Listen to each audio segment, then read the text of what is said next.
اعوذ باللہ من الشیطان الرجیم بسم اللہ الرحمن الرحیم ان فی خلق السماوات والارض واختلاف اللیل والنہار لآیات لأولی الالباب الحمد للہ نحمده ونستعینه ونستغفره ونؤمن به ونتوکل علیہ ونعوذ باللہ من شرور انفسنا ومن سیئات اعمالنا من يهده الله فلا مضل له ومن يضلله فلا هادي له ونشهد أن لا إله إلا الله وحده لا شريك له ونشهد أن سيدنا ونبينا محمدا عبد الله ورسوله أرسله كافة للناس بالحق بشيرا ونذيرا وداعيا إلى الله بإذنه وسراجا منيرا صلی اللہ تعالی علی خیر خلقہ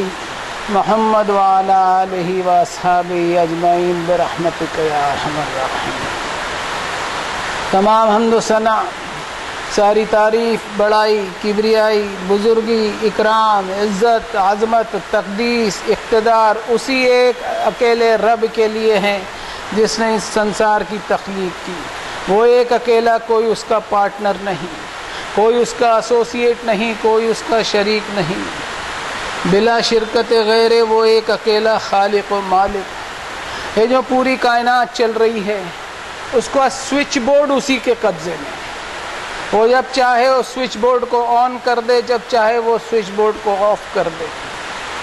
اب انسان کو چاہیے کہ وہ صرف اور صرف اللہ رب العالمین پر بھروسہ کرے، وہ مانگے تو اللہ رب العالمین سے ہی مانگے، وہ امید رکھے تو صرف اللہ رب العالمین سے ہی امید رکھے، اور اس معاملے میں اس کا ایمان و یقین اتنا مضبوط ہو کہ وہ اللہ رب العالمین سے کبھی اور کسی بھی حال میں مایوسی کا شکار نہ ہو۔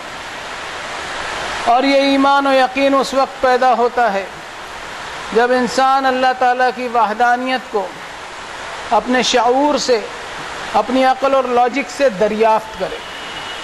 اور ہمارا معاملہ ایسا ہے کہ ہم نے زبان سے تو اللہ تعالیٰ کا اقرار کیا، لیکن ہمارا اقرار جو ہے وہ دریافت اور ڈسکوری کی بنیاد پر نہیں ہے، بلکہ ہمارا ایمان صرف اس لیے ہے کہ ہم ایمان والے گھر میں پیدا ہو گئے، یعنی ہمارا ایمان چانس پر ہے، چوائس پر نہیں۔ ہم نے اللہ کو لپ سروس پر ہی مانا ہے، اس لیے ہم میں اللہ تعالیٰ پر وہ ایمان نہیں ہے، وہ توکل اور بھروسہ نہیں ہے جو ایک اس انسان کو آتا ہے جس کے تعلق سے فرمایا الذین یذکرون اللہ قیاما وقعودا وعلی جنوبہم ویتفکرون فی خلق السماوات والارض۔ وہ لوگ جو اللہ کی موجودگی کے احساس کو اپنے دلوں میں، اپنی ہر کروٹ پر، اپنی زندگی کے ہر معاملے میں سنجوئے ہوئے جیتے ہیں، اس لیے کہ انہوں نے آسمان اور زمین کی تخلیق پر غور و فکر کرتے ہوئے اپنے رب کی وحدانیت کو پایا۔ اب ایک انسان جب تحقیق اور انویسٹیگیشن کی بنیاد پر اگر ایمان لاتا ہے تو اس کو سب سے پہلی فکر کیا ستانے لگتی ہے، اس پر غور کرو۔ وہ فکر ستانے لگتی ہے جس کے تعلق سے اللہ نے فرمایا ربنا ما خلقت ھذا باطلا سبحانک فقنا عذاب النار۔ رب ہمارے، آپ نے یہ سب کوئی باطل یا بے مقصد نہیں پیدا کیا، یا اللہ آپ کی ذات اقدس سبحان ہے، آپ ہمیں جہنم کی آگ سے بچا لیجیے۔ اب ان آیتوں سے ہم سمجھیں کہ ہمارے ایمان میں وہ خوف خدا، وہ خوف آخرت اور جہنم کی سزا سے لرزنا، یہ کیفیتیں ہیں یا ہمیں ہمارے نام نہاد اور سو کالڈ ایمان پر ایک ریلیکسیشن یا بے فکری ہے کہ ہمیں جنت کا پروانہ مل چکا ہے۔